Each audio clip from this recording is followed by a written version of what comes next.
بسم الله والصلاة والسلام عليك يا حبيب الله. اليوم إن شاء الله عجبت لكم هذا الحلوى المعسلة اللي راهي دايرة ضجة كبيرة في مواقع التواصل الاجتماعي، واللي هي مزيج ما بين ذوق البقلاوة وذوق المشوك. بزاف هايلة وبزاف بنينة. جبتها لكم بطريقة مبسطة وبتزيين بسيط بمقادير أيضا موجودة في كل بيت. قبل ما نبداو في الوصفه نديرو جيم للفيديو، نشتركوا في القناه، بعدها نبداو في المقادير وفي طريقه التحضير. اول حاجه نبداو بتحضير العجينه. كما راكم تشوفوا انا استعملت هذا الكاس اللي الحجم تاعو 225 ملل، وراح نستعمل الكيله نصف كاس.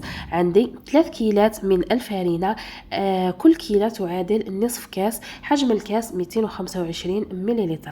ضفت عليه رشه من الملح ونصف ملعقه صغيره من لافاني.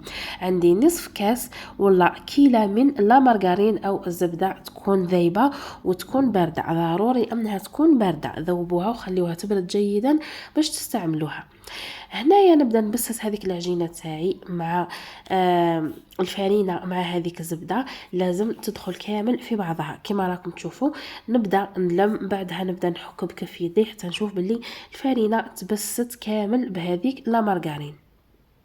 كما قلت لكم هذه الوصفه بزاف سهله، يعني فقط تابعوا الفيديو الاخير واكيد رايحين ما تلقاو فيه حتى مشكله.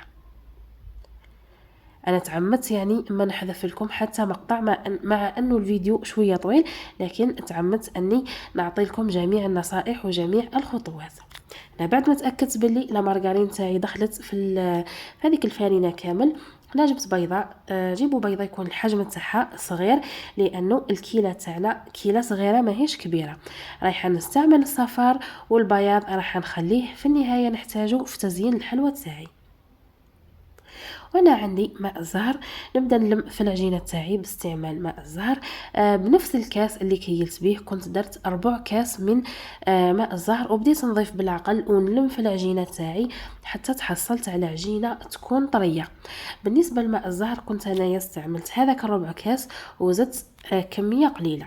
نتوما ضيفوا بالعقل حتى تحصلوا على عجينه تكون طريه، لانه كاين فرينه تشرب السوائل وكاين فرينه اللي ما تشربش. وايضا على حساب حجم البيضه، لانه هذاك صفار البيضه ايضا يدخل في السوائل اللي نلمو بهم العجينه تاعنا. كما راكم تشوفوا هنا راني نضيف بالعقل ونعجن في نفس الوقت. يعني هي العجينه راهي تبان لكم طريه، لكن دوك نعطيكم طريقه كيفاش تعرفوا. هنايا نحيو منها طرف، لموه بهذا الشكل ونشكلوها على شكل حربوش، بعدها نديروه على شكل هلال ولا دائره. كي نشوفوا العجينه تاعنا ما تتشققش ثم نعرفوا باللي راهي دات القدر الكافي من ماء الزهر، ثم نبركاو ما نزيدوش ماء الزهر. هنا لميت العجينه تاعي ونحطها في كيس بلاستيكي ونخليها ترتاح مده نصف ساعه على الاقل. لا، هذه العجينه التقليديه ضروري انها ترتاح، ما تقدروش تخدموا بها مباشره. خليت العجينه تاعي ترتاح وجيت نحضر الحشو. كما راكم تشوفوا هنا عندي كميه من الكاوكاو محمص ومرحي بقشوره. حندي 3 كيلات، نفس الكيله اللي كنت كيلت بها المقادير السابقه واللي هي الفارينه ولا مارغرين. بالنسبه للكاوكاو يكون مايل شويه للرطب، يعني ما تخليوهش خشين بزاف. ضفت ايضا كيله من الكاطو او بسكوي اي نوع يكون مرحي. وعندي ايضا كميه من حلوى الترك، حوالي ملعقه متوسطه فقط، يعني نفتتها ما بين يدي ونضيفها. وضفت نصف ملعقه كبيره من سكر جلاسي او السكر الرطب. نخلط النواشف جيدا، بعدها نجمعهم باستعمال ماء الزهر. هنا كنت ضفت نصف ملعقه صغيره من لا مارغرين، راح تخلي الحشو تاعنا يبقى طري وتمدلو ايضا النكهه بزاف بنينه. هنايا نتوما اذا كان حبيتوا تجمعوا هذا الخليط تاعكم بالعسل ولا بالمعجون نتوما احرار، لكن انا فضلت اني نجمعه بالماء الزهر، لانه هذه الحلوى تاعنا راح تتعسل وراح تدي القدر الكافي من الحلاوه. هنا نبقى نضيف بالعقل ونعجن في نفس الوقت حتى نشوف الحشو تاعي ما بقاش مفتت، يعني رايح يتشكل لي على شكل عجينه واحده. بعد ما كملت الحشو تاعي جبت هنايا العجينه، كنت قسمتها الى قسمين. تحبوا تستعملوا الميزان كيما انا، كيما تحبوا تقسموا عينكم ميزانكم. يعني هذه الكميه راح تخرج لكم 2 حرابش في المول الاسطوري. بعد ما قسمتهم ايضا خليتهم يرتاحوا حوالي 2 دقائق. بعدها باه بديت نفتح فيهم. هنايا كي نجيو نفتحوهم نستعملوا كيس بلاستيكي كما راكم تشوفوا. نديروا كيس بلاستيكي من الاسفل وكيس بلاستيكي من الاعلى ونبدا نفتح العجينه تاعي. هنا بما انه رايحه نستعمل المول الاسطوري راني حاطته قدامي وراني نكيل بيه باش هكذا طول العجينه تاعي يكون بطول المول الاسطوري. العجينه تاعنا نفتحوها تكون بسمك يكون شويه رقيق بهذه الطريقه. بعدها باستعمال كوبات نجي نعدل لها الجوانب.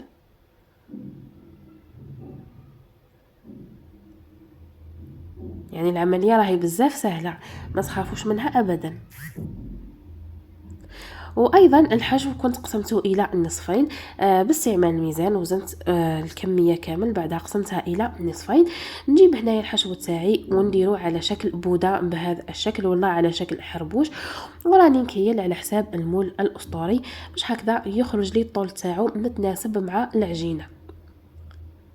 يعني هنا راح يتهز معكم بكل سهوله كما راكم تشوفوه. زيتو بكل سهوله ونحطوه هنايا في الطرف تاع العجينه ونبداو نروليو العجينه عليه. كي تحطوه يسيو كيفاش تسقموه لازم يكون الحربوش تاعكم متساوي باش ما تجيكمش بلاصه خشينه وبلاصه رقيقه. بهذه الطريقه كما راكم تشوفوا راني نلوي في العجينه على الحربوش تاعي وفي نفس الوقت راني نضغط عليها جيدا باش يخرج منها هذاك الهواء. كنت كملت الحربوش الاول وهذا الحربوش الثاني. كنت طرحت العجينه بنفس الطريقه وشكلت ايضا هذاك الحربوش تاع الحشو بنفس الطريقه. وكما راكم تشوفوا راني باستعمال الكيس البلاستيكي راح تجيكم العمليه بزاف سهله. كما راكم تشوفوا راني نرولي ونضغط في نفس الوقت باش نخرج كامل الهواء اللي لداخل. نجي نعدلو مع الجوانب نغلقوا. واذا شفتوا العجينه زايده بزاف في الجوانب تحبوا تنحيوها تحبوا تخليوها نتوما احرار. يعني رايحه تعسل ورايحه تجي بزاف بنينه.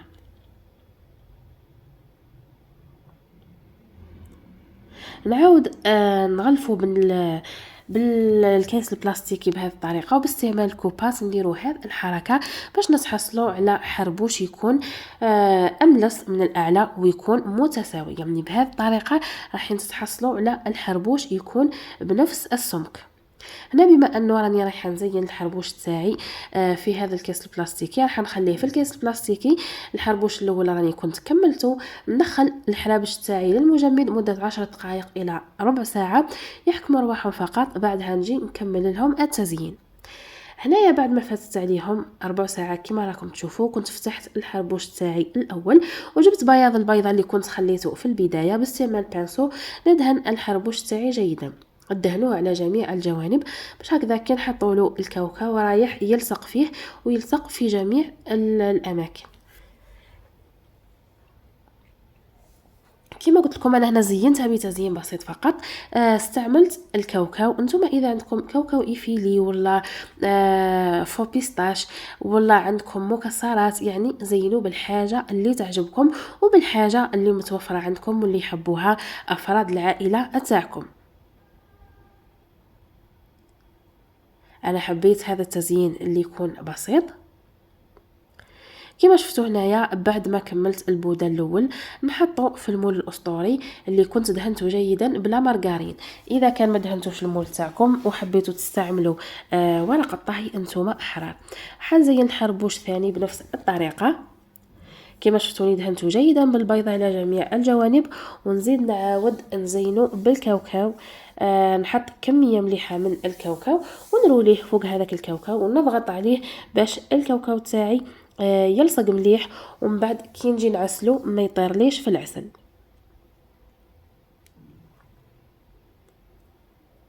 بعد ما حطيته في المول الاسطوري هنا باستعمال الكوباس يسيو كيفاش تعدلوهم هكذا.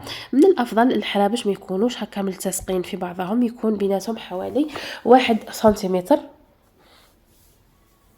الان في هذا الوقت كنت شعلت الفرن تاعي على درجه حراره 160 درجه مئويه وخليت الفرن تاعي يسخن. نجي نقسم الحرابش تاعي بهذه الطريقه على شكل مقروطات. انا قطعت يعني عيني ميزاني. ثم اذا كان عندكم حاجه تكيلوا بها باش يجيوكم الحبات قد انتوما احرار. يعني انا درت فقط عيني ميزاني، ويعني جاوني الحبات ما شاء الله بالتقريب كامل قد. حنهز لكم حبه باش تشوفوا الشكل تاعها كيفاش جات، وتشوفوا الحشو من داخل كيفاش يجي ما شاء الله. بعدها ندخلو للفرن ونخليه يطيب مده حوالي نصف ساعه من الاسفل. بعدها نشعلو من الاعلى، يدي تحميره خفيفه فقط ونطفي عليه. يعني عسوها في الطياب، ما تغفلوش عليها. هنايا بعد ما طابت لي كيما راكم تشوفوا، يعني خليتها دات لي تحميره خفيفه فقط من الاسفل. في نفس المول جيت نعسلها، ضفت عليها حوالي 500 غرام من العسل. نتوما تقدروا تعسلوا بالحبه، انا فضلت نعسل بهذه الطريقه. بالنسبه لهذا العسل راه صنع منزلي، راح نحط لكم الوصفه تاعو بالتفصيل. حطوا كميه مليحه يعني حتى الحبات بخاص كيتغطاو. خليوه في العسل مدة حوالي 20 دقيقة إلى نصف ساعة حتى تشوفوه تشرب كامل هذاك العسل. يعني كمية العسل اللي حطيتوها راح تشوفوها باللي نقصت. هذه الحلوى تجي بزاف بنينه، جربوها واكيد رايحه تعجبكم. هنايا بعد ما نحيتها من العسل وحطيتها في الكيسات، شوفوا الشكل تاعها كيفاش يجي، يعني راهي راقيه جدا. تقدروا ديروها في مناسباتكم، في الاعراس، في الخطوبات. حلوى راقيه بنينه وتحمر الوجه. اكيد راح نقسم معكم حبه باش تشوفوا القوام تاعها كيفاش يجي من داخل. يعني هذه الحلوى لو كان تجربوها راح تولي لكم ادمان، راح تستقسم بكل سهوله. هذاك الحشو يبقى طري ومعسل. وحنا نكون وصلنا لنهايه الفيديو، ما بقى لي غير نقول لكم نلتقي في فيديوهات قادمه او في وصفات قادمه ان شاء الله. سلام.